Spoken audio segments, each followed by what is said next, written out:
Welcome everybody. Y'all ready for this? The Hustle. My name is Steve Armopoulos, and these are my co-hosts. I'm Talia. And I'm Tech Luciano. You may have heard me on radio, you may have never heard of me at all, but that's okay. Cause y'all gon' learn today. Your whole life was a struggle, had to make it out the jungle. This is a show for you. Welcome to the hustle. Under pressure, never break a fold. Keep chasing your goals until you blow. Now, welcome to the hustle. Welcome back, everybody, to another episode of the Hustle Podcast, episode 19, and we got Mr. Michael Mcmullin in the building. For those of you who don't know, sorry for cutting you off, but for those of you who don't know, this is the man behind Studio Rush, the guy that lets us come in here week after week to talk our shit. Repping that merch. What's up? How you guys doing? Very good, man. Very good. How you doing? We're twinning right now. I like it. I know, right? Honestly. This is my first podcast, by the way. So First podcast. Yeah. We've never been popping a cherry, podcast. guys. That's it. Nice. I mean, I've done a bunch of other podcasts, like having you guys here and doing podcasts, but I've never been on a podcast. So nice. Here we go. Welcome to the fold, bro. A little bit nervous. Yeah, why not? I would always. be too. I'm always a little bit nervous about everything. If it's important, you're nervous. Okay, before we kick this off, I want you guys to guess how old Michael is. How old Michael is? Yeah. Guess. You got to guess it. 34. Okay. 37. Michael? 25. No! fuck, really? What? Jesus Christ. You're only a year older than me? I really am a 25. failure. Bro, what the fuck has your parents been feeding you? Feeding me? I don't know. I've been eating good. Bro, this guy's not 25. Bro. He's You're 25. fucking with me. 25, yes, 1996, baby. Holy Yes, sir. damn, I was way off. What? I was going to say 28 too because I felt like I've had a lot of 28s. I've had 28 when I was 22. People have been like, "Oh, you're 28." I'm like, "Nah, 22," and they're like, "Oh, fuck, really?" Yeah. So. Yo, my mind's fucking blown right yeah. now. Okay, So, so what yeah. steroids were you eating as a kid? Steroids? Something. Really? What do you mean? Why? Do you guys think that I look bigger, Bro, or you're would like you an do old feel? man, bro. Like, Is it because of the beard? you know what it was for me, the success. That's why I was good. That's why I said okay. 30. There you go. That's the it. success. yeah, I was like, here, he runs this, he's the listen. star of the show. Yeah, 25. Yeah, bro. 25. I started doing everything that I've been doing since I think when I was like 18 years old. So for like last 7 years, I've been doing photo, video, all that kind of stuff. So yeah, it's only been seven years of my life, but yeah, 25 years old is what I am currently. Well, let's delve right into it. I mean, like, how did you get into this? How did you figure out that this was a passion that you wanted to run with? I always wanted to run a business. I didn't know what that business was. It was just like a passion of mine to kind of like do business stuff. So I was kind of like testing things here and there. I went to university. I did economics, and that was just bullshit. There was no reason. It was just like it was to get into marketing because I was like, okay, you know what, marketing is gonna push me to do something different. That didn't work. I got like a 1.4 GPA, and that was dog shit. But then from there, since I always wanted to have a business, we were doing like little small videos like GoPros. Then I got like GoPro when I was like 14 or 15 years old for my parents, and I was like, okay, cool, let's do like skiing videos, do like swimming videos, like random shit. And from there, I started to learn how to edit, how to film, how to do these things, and we started a YouTube channel online. It's called Gaming Squad. Shout out to Gaming Squad if you look it up. Shout out to Gaming Squad. Mad old. But started that and learned editing from there, learned how to use cameras and purchase cameras. And then from there, we started by doing like small music videos using my parents, like, once again, my parents, they're like Handycam, kind of like a Sony Handycam, and just kind of like doing it for like $100, like not even between like 5 or 6 people. Humble Just, like, beginnings. That's it, exactly. And then from there, met people in the industry. The guy who I work with now, his name's Terrence. He's my editor, but I went to elementary school, high school, and Cégep with him without even knowing that he was even into editing or into the film business until I started doing this. And I hit him up one day. I was like, hey, we're trying to do something. What are you doing, kind of thing? And him and his buddy, who's now my DP, Eric, just happened to mesh really, really well. And since then, we've done TV series, commercials. That's fire. I don't know, anything and everything that you can think of with photo and camera and video. Yeah. And what's one of the highlights that you've had along the way? Like, what was it? A TV series? Was it Oh, a okay, place well, that you The traveled Hustle to? podcast meeting there's, us. there's a lot. There's a lot of fucking. There's a lot of shit. So, our biggest moment, I think, at the beginning of our come up, I guess you would say, is when we heard on the radio somebody was looking for a. They were looking for a production team to do a TV series, and it was like this wedding show. I'm like, oh shit! Like, let's just apply, see what happens. Who knows, you know? So we did that, and after applying, they called us back and they said, hey, come on in, like we'd love to interview and talk about it and all that kind of stuff. Okay, sit down, speak to the guy. Seems sketchy, but like not sketchy enough to kind of be like, you know what, like Sit on our couch. let's walk away from it. It was inside of like a legit building downtown Montreal. It was kind of like, okay, you know, it's legit. And at this point we're, I think, probably 20 years old, so I'm still like a little baby, you know what I mean? Like, we're just kind of like, whatever, I'll take anything, like whatever. You still are. I'm still shocked No, you're exactly. 25. But But anyways, we sit down with the guy. Doesn't seem too sketchy, but we continue with it. Calls us the next day and he says, all right, you guys are hired. And we're like, oh fuck, cool. Nice. So like, what do we have to do now? So we sit down with him and he starts talking about the fact that he's got to put it on CTV, we got to do it over here. So we had a show that went onto television on CTV that was running every Sunday. It was called Showcase Wedding, and it became the biggest disaster that we'd ever encountered in our life. To make the long story short, we worked on about 13 episodes where we would go into each business and we would interview them. We would talk to jewelry stores, we talked to dress companies. So it's all made for somebody who is like, the idea that was there was great. It made sense. It was for couples who were getting married. Watch the show. You can see the vendors. You can see who's doing what in Montreal. But the way he did business wasn't so good. We got to a point where we started delivering the episodes, sending them to CTV, and just like we had a symbiotic relationship. Like, everything would just happen. Like, he would pay us, we would send the things, all that kind of stuff. So we sent off the videos at one point, and I said, okay, like, where's payment? He's like, well, you know, it's coming. Don't worry about it. I'm waiting on money from Florida, our investor. I'm like, okay, fine, whatever. Like, maybe it's a legitimate thing. He's spending a little bit more money. Fine. Keep waiting. Nothing's happening. I'm like, oh shit. I'm like, am I getting fucked? Am I getting screwed here? So I think after about like a couple of weeks of waiting for this money and already sending out the episodes, I think I also have to kind of backtrack a little bit. My dad's business is in the advertising industry. So he does advertising for television, for radio, and he's actually worked with CTV, he works with Bell, he works with all the big players. And through his relationships, I had to speak to him and say, look, I'm not getting paid on this, and these ads are like, the shows are running. And we need to stop the shows, like, somehow. So figure out how to get this to stop, because if I don't, then I'm not going to get paid for it. So we had to go in the back door to CTV through that channel. Grab the tapes. That's it, pretty much, and be like, cut it. We're not getting any payment. So until he pays us, we don't authorize this. From that day forward, I could only speak to his lawyer. His lawyer got involved.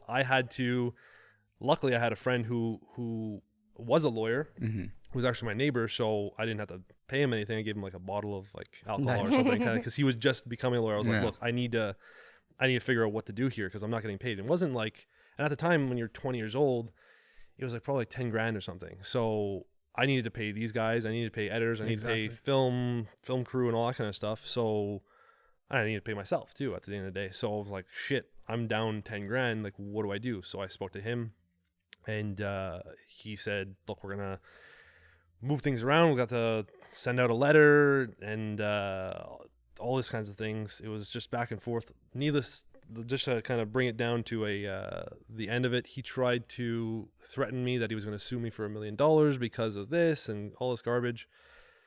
finally, at the end of it, he ended up paying, I think, probably about half of what he actually owed us. So I was able to pay my guys, didn't get paid, but it was a hell of a ride. It was... Jesus Christ. Yeah. Welcome to the entertainment industry. That was it, exactly. They just figured they could fuck with the young kid, you know? Correct. Well, Yeah. that's it. It was a blessing, and it was a curse because it was like the first big thing we were doing, and I was like, holy shit, like is this what life is going to be like? Exactly. But then it was a blessing learning that, okay, don't fucking do anything until Exactly. someone pays It's you. Right? it's a learning. It was point, good. you know? It was a big kick in the teeth. Like, I think I at the end of it, I say 10 grand. I think it was more than that even. I think I lost $8,000 personally from it, but then from there, you just learn. You just Look you at you move now, on. man. Yeah, I was just Look at about you to now. say, All right. Look at Well, you look, now. it is what it is. But yeah, that was like probably the biggest like wake up call and like kicking the teeth as to like, you're in the industry now, like fucking figure it out. Yeah. Do it properly. You It's know? a fact. Yeah, it's crazy. There's a lot of sharks in these waters, bro. Oh yeah. Besides that bad moment in your career at this point, give us something good, like a highlight that good. you remember that was nice. You know what I mean? Well, I think I'm trying to think of like the best.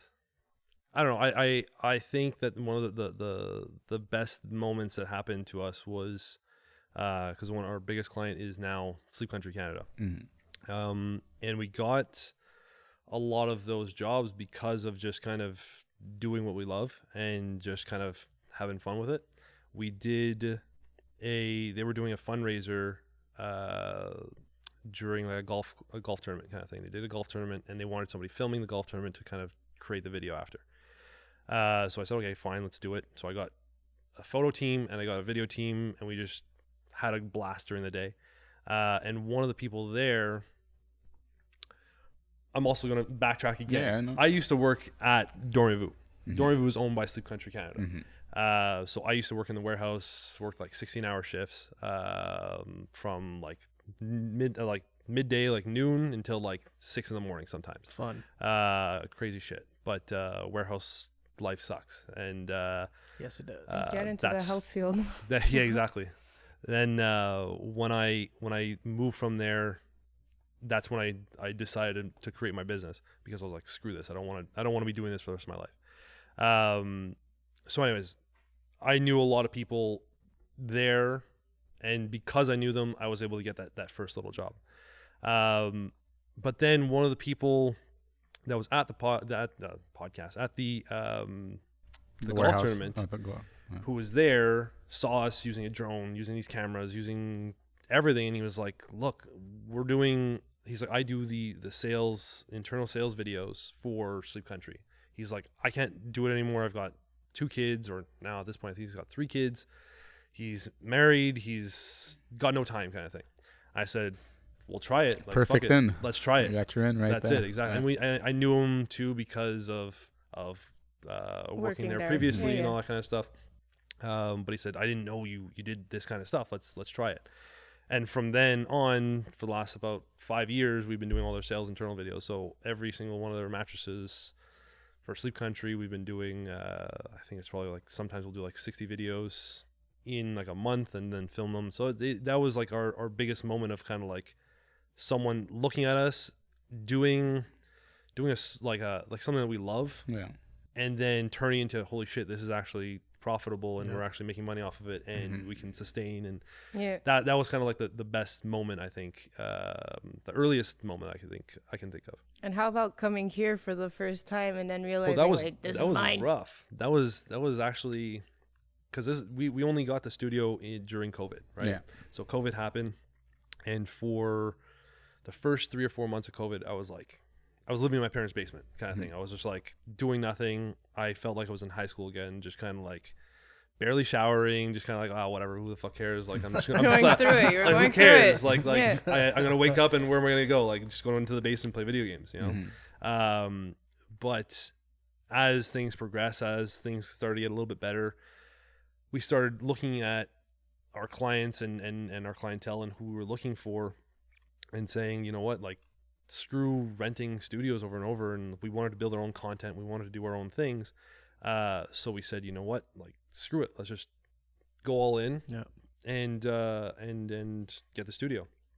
Prior to the studio, for 3 years we were working out of a house that I had purchased. I bought the house because I went to my dad and I was like, we need somewhere that is central to edit, to do everything, because if not, like, none of this is making sense and we can't grow.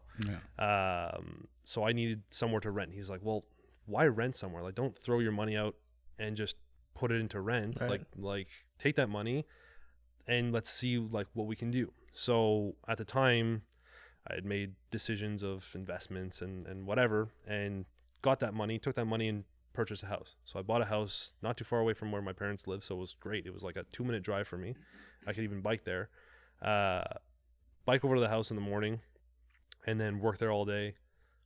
All the desks that you've seen inside the office, those are all there. Those were the original desks from when we started the company. Nice. And all that kind of stuff.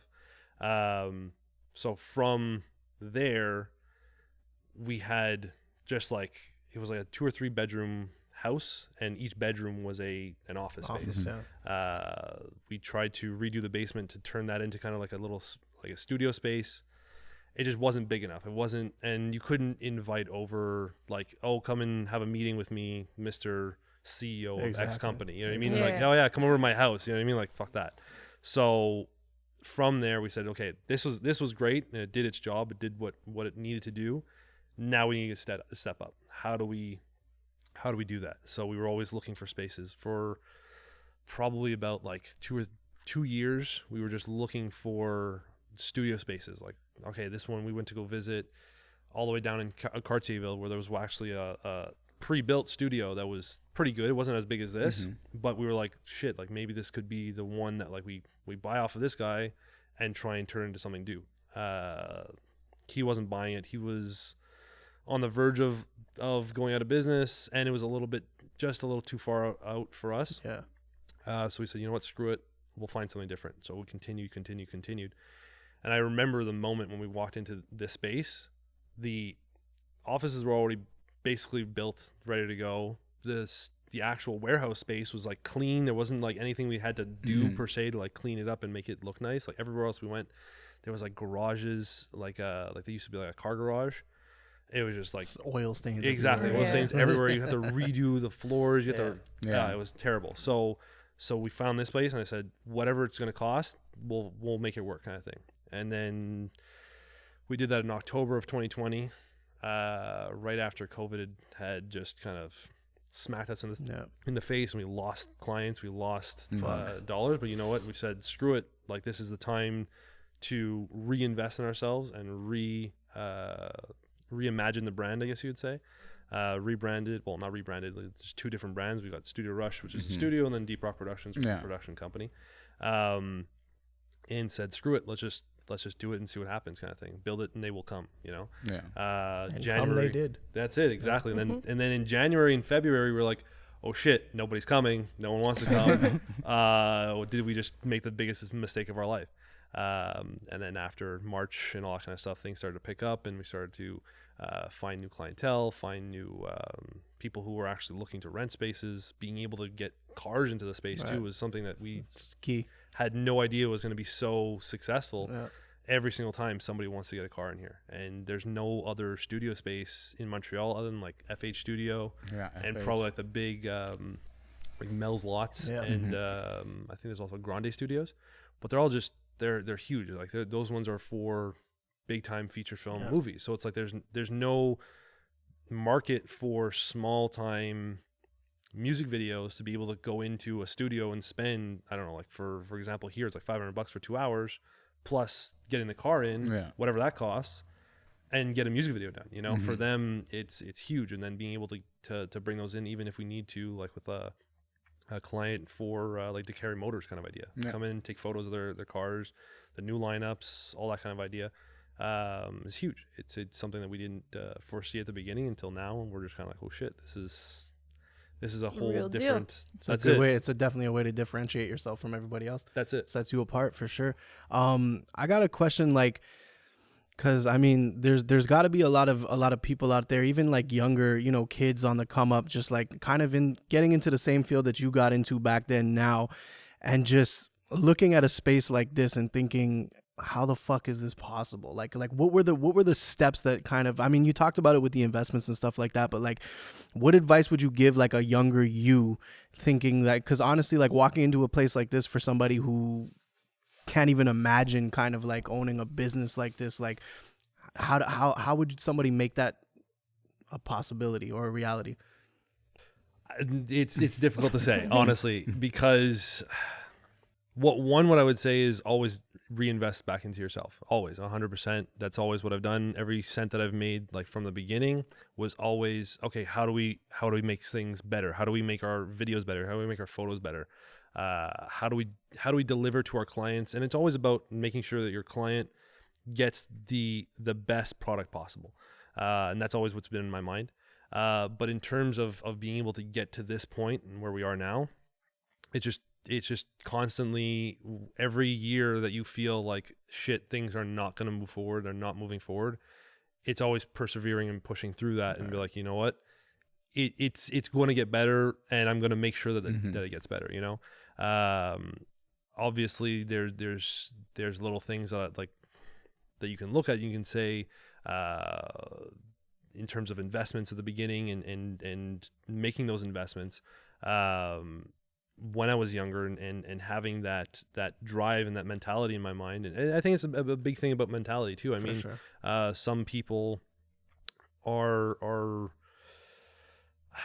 I don't want to say like naive, but like some people don't look at it and they don't think that it's important to build yourself first, and then from that take whatever you just built for yourself and put it into what you love, into your passion, into creating something huge afterwards. You know, it's hard. It's hard work too. It's a lot of sleepless nights. It's a lot of, am I going to be able to pay the bills? It's a lot of, your bank account has $0 inside of it or 13 cents, and you're looking at it and you're like, oh shit, am I going to be able to pay my guys tomorrow? Is that check going to come through? Is that, you know, like it's just, and then when you do get that money and you come in, you're like, oh shit, okay, good, I got the money. Okay, what do I do to take this money and then put it to somewhere new? Okay, do I buy this? Do I purchase this? Do I invest in that? Do I start doing advertising? And I think that's what's been just a driving force for me, is just kind of like always having something next, something to do over and over. And I think just doing stuff is the biggest part, because there's so many projects that we've just completely never brought to fruition. We did them, we filmed them, we created them, but they never went anywhere. But if you get too bogged down on the fact that it didn't happen, it didn't materialize, or then you're going to be stuck in 2008. You know what I mean? You're just going to be way too far back. You know, you just got to continue moving forward and just doing, honestly. Solid advice. And speaking of moving forward, I know that the studio space is relatively new, but is there anything else you have planned for the future? Something else for Studio Rush or Deep Rock Productions? Currently, right now, I mean, there's always something that can be new, that can be done. Right now, we're focusing on building the studio to its fullest capacity, I guess you would say. It's like you said, in its infancy, so we're still trying to iron out all the edges and trying to get the first year out and done.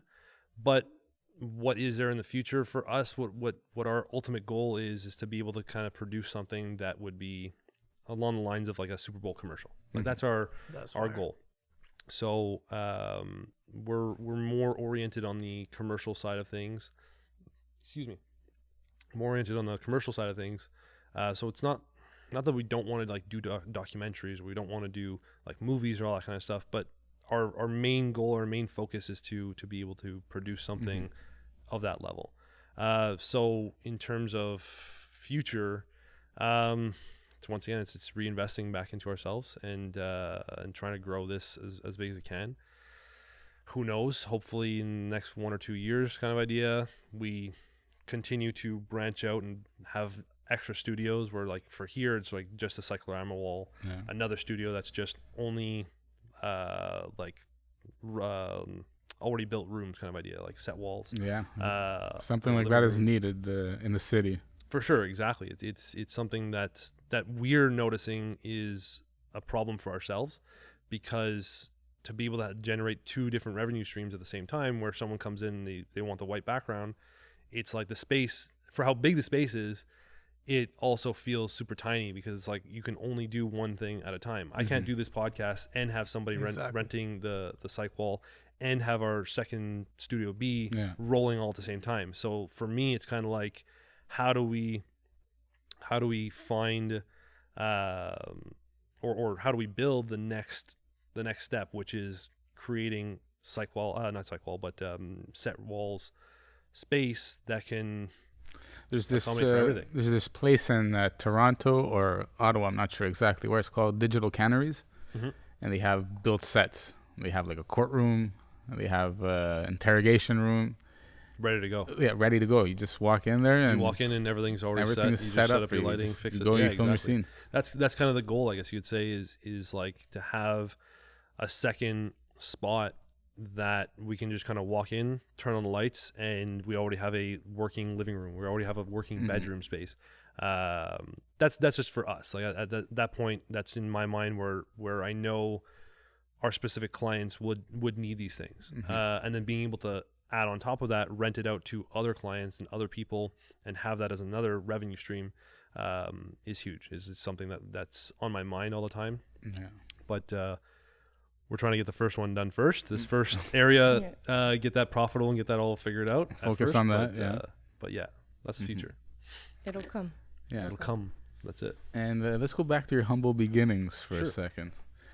Were you born and raised in Montreal? Born and raised Montreal. For some reason, I felt like you have like a Western vibe from you, like from Manitoba or something. Really? Yeah. Well, I know that I've heard a lot of people, like BC, like the U.S., like people who've come from the U.S. or come from Ontario. I remember actually being on a shoot, and the director or the DP was from Ontario, and he's like, "Oh, so like where are you from?" I'm like, "Oh, like born and raised in Montreal." He's like, "Really? Like you don't have an accent at all? Like what are you talking about?" He's like, "Do you speak French?" I'm like, "Yeah, I speak French, but I don't have an accent. Like I was born and raised in the West Island. So in the West Island, it's like 98% English. It's the West Island. That's it. Known it. That's exactly. So you got the West, you got the West side, but not all the way west. Close enough. But it is true because people's minds get blown. Like, you're not French? Like, oh yeah, it's like, huge. No.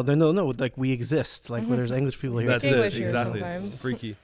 Yeah, some people just look at it and it's like they have no idea that there's anybody who can't be French in Montreal.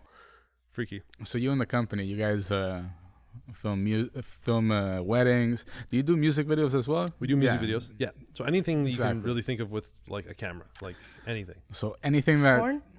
I'm. Let's just say that we're currently trying to figure that one out. If you ever need an extra cameraman, holler no at problem. Yeah, for sure. Let's just say we're trying to figure that one out. They need a fluffer for their next You flip. have the perfect casting couch right fluffer? there. That's Look, it. you have a nominee It's the right guy there. that fluffs the penis. Well, let's not do that. Well, that can be Talia. So you have all She's these. good at fluffing penises. Oh my god. Yeah, that's how I ended up pregnant. So you have all these things that you guys are doing. Yeah. What's that one thing that you least enjoy? The one thing that we least enjoy doing. There has to be something that you're like, fuck, not this again. I think a lot of it has to do. One of it's dealing with clients. That sucks.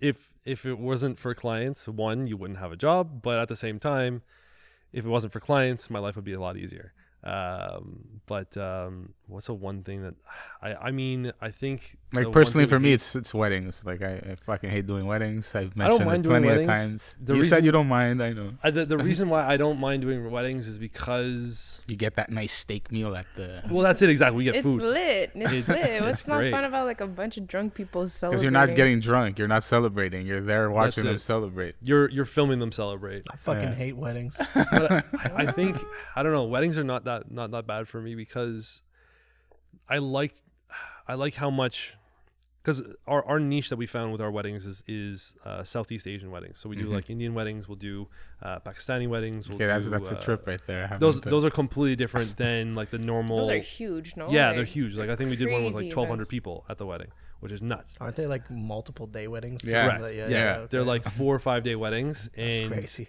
what's nuts is that like the all the different traditions, all the different things that you learn while you're doing it, every single one is completely different. Like as much like you can have the exact same religion, exact same thing, they're all completely different. Like an Italian wedding, it's gonna be the same shit. You're gonna get the bride's gonna be wearing a fucking white Who brought dress, the most whatever. expensive gift? That's Who it. Not brought a even gift. boost? It's the boost. Yeah. That's it. That's it. The It's, everyone's checking the boost and make sure did fucking Oh, Uncle Sally Lino gave me bring 100. $500. Yeah. No problem. I'll remember for her wedding. That's it. Exactly. Yeah. But it's learning about their. They really like that though. It is. They get their cards at the end of the night while people are eating. They go down into the room. They look at the cards. They see who's giving how much. Then they give you the fucking only the gave death me eye when 100. you're eating. That's it. Exactly. They know how much the money they put into their They size write wedding. it down. They have a book. They write Yeah, down yeah, who they got gave the how book. much. By the main course, they Italians already know. are like 40 that. bucks. I'll remember when But, it's your kid's birthday. You fuck. Straight up.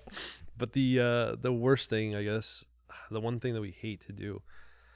I honestly don't know. I don't even. Editing? I'm trying to editing. I don't even do it, so it doesn't really matter for me. That's why. I it's- can't complain there. CEO shit over here. So for me, I didn't mind doing editing, but obviously that was like one of the biggest things for me, because what I can say is that the thing that we are lacking the most on is our creativity. I think that what we're really good at doing is executing somebody else's creative. So on our end, I think that we're seeing like a gap that needs to be filled with like creative side. We're looking to have like a creative director who can come up with the concept, come up with the ideas for these companies, where like I can come up and be like, all right, we'll shoot like X commercial for you and we'll do something like this, but I can't come up with the concept Constantly. of, It gets, that's it. Trust me. like I can do like 4 or 5, but after the 5th, I'm like, oh fuck, you don't like this one? Okay, what about this one? Oh fuck, and like that's what I think.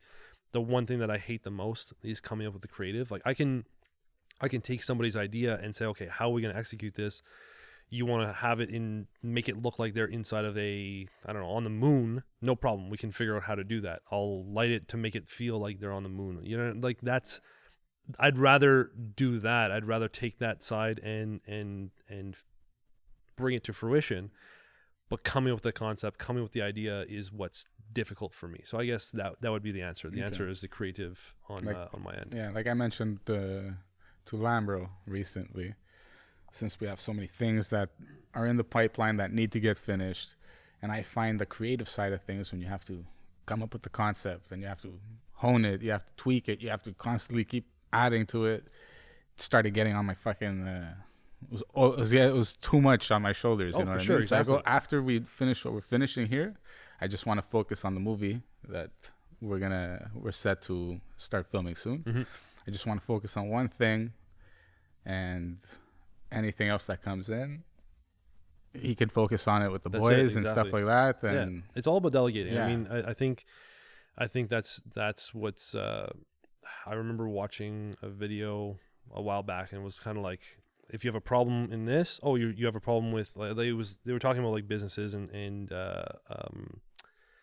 how to remove yourself from the business. It's like, you're taking care of accounting, hire an accountant. Like if you don't have time for it anymore, no problem, hire an accountant. You want to, like, how to move your business forward and how to grow it, get someone who specializes in it. Don't be the guy who wears all the hats. You can't. You're just gonna break down. Like I remember doing that at the beginning. You had to do it at the beginning because I don't have any money to do it. Exactly. You know, it was like, that's what it is. I got to figure it out. So that's huge. I think it's being able to find the people that you trust. Right now, I just give footage to my editor. I give him a general synopsis as to what the idea is. He edits it and he brings it back to me. I'm like, perfect. That's exactly what I was thinking. And we've got that synergy. Synergy, exactly. You got to thank the editors. You know what I mean? They make our lives a little bit easier. I just Shout want to out say Alex. thank you to Alex out there. It's been a little stressful editing these episodes constantly. And now that I have you taking over, it feels really fucking good. I want to have a talk with you though. Okay. I've been telling Talia those tips you told me. Green Okay. apple, tea No. tea with honey, Coffee all day, every day. mouth click. Shout out to Lambro for no reason. You know what I'm saying? Just cause, just why not? He's big chilling over there. I think we're getting towards that time of the That day time? that somebody has to pick up a gem, hand it over to Michael. Okay. Michael, I'm Yeah, not sure just put it in if your you know about these moments that we have on the show, But right now you have The gem. the gem. You have to bestow some knowledge to the viewers, which you have been bestowing nothing but knowledge this whole episode. But something that ultimate piece that you gotta leave them with. The ultimate piece that I would leave everybody with is, I think I'm gonna just go back to what I was saying earlier. Is pure invest in yourself. Like, How about you look at that camera and say, You want to look at this camera or that, or all the way over there? look at that camera. At That this way, camera? That way you can really like. What I would say is invest in yourself. You have to look at what you're doing and genuinely see if you have a passion for what you're doing. Reinvest in it and believe in yourself is I think what I would give as advice, because you never know what's going to happen. You never know where things will go. Did I think that 5 or 6 years ago I would be inside of a studio building what I'm building now? No, not at all. So you never know where things are going to go. Having a plan is great, but sometimes things just don't go to plan, and you just got to kind of keep moving through it. I think that would be my word of advice to everybody. Beautiful. Solid advice, bro. Believe in yourself. We have to say though, thank you, Mike, because you're giving us a room to host this podcast, and we don't know where it's gonna go, but if ever it does blow up or go beyond our imagination, you are part of the foundation that's making that happen. That's for it. us. Exactly. He's in the credits. He's in the credits. Exactly. I'm in the credits. I'm there. Yeah. So Back here. thank you very much for coming on to the show, Michael. I've been trying to get you on for a while. You're a hard guy to reach. You know Absolutely. what I mean? Where can the people find Deep Rock Productions? How can they book this studio? Where do they gotta go? You can book the studio at studiorush.ca. You can check us out on Instagram, Studio Rush Inc. Or you can check out Deep Rock Productions on Instagram as well. Those are our main spots. Everywhere else is kind of like we're not working too much on it. But Instagram is our biggest spot. You can kind of take a look on there, and you can check out our studio space at studiorush.ca. That's pretty much it. #follow. #follow. And like you said, believe in yourself. What's that song from Arthur? I'm pretty sure you know the theme song. Believe in yourself. You got to sing it, Talia. You've been watching that I show. have no She's clue too what young the for hell that you're shit. talking What are you about. No, I remember right Arthur. now? there you go. I know what Arthur is. It's the bunny, right? Like Is it a bunny? I don't know what No, the hell he's a if I remember a correctly. mouse or something. No, he's an aardvark. He's an aardvark. He's an Holy anteater. shit. Yeah. All right. Exactly. We'll leave you with that. Yeah. Learn something new every day, Believe in motherfuckers. yourself. Bless up. Have a great day, everybody. Shout out to all the viewers out there. The Hustle Podcast. Salute. Welcome, everybody. Y'all ready for this? The Hustle. My name is Steve Armopoulos, and these are my co-hosts. And I'm Tech Luciano. You may have heard me on radio, you may have never heard of me at all, but that's okay. Cause y'all gon' learn today. Your whole life was a struggle, had to make it out the jungle. This is a show for you. Welcome to the hustle. Under pressure, never break a fold. Keep chasing your goals until you blow. Now, welcome to the hustle. Take money, make money, build a future forever. Even in stormy weather, we executing for treasure. The grind is real, you know. Got the willpower, tears how a hustle will flow. Rain, sleet, or snow. The odds against me for sure. I kick down them doors when they close. A sharp shooter of motivation that leave bullet holes. We're in the zone, get focused on. Stay on your toes.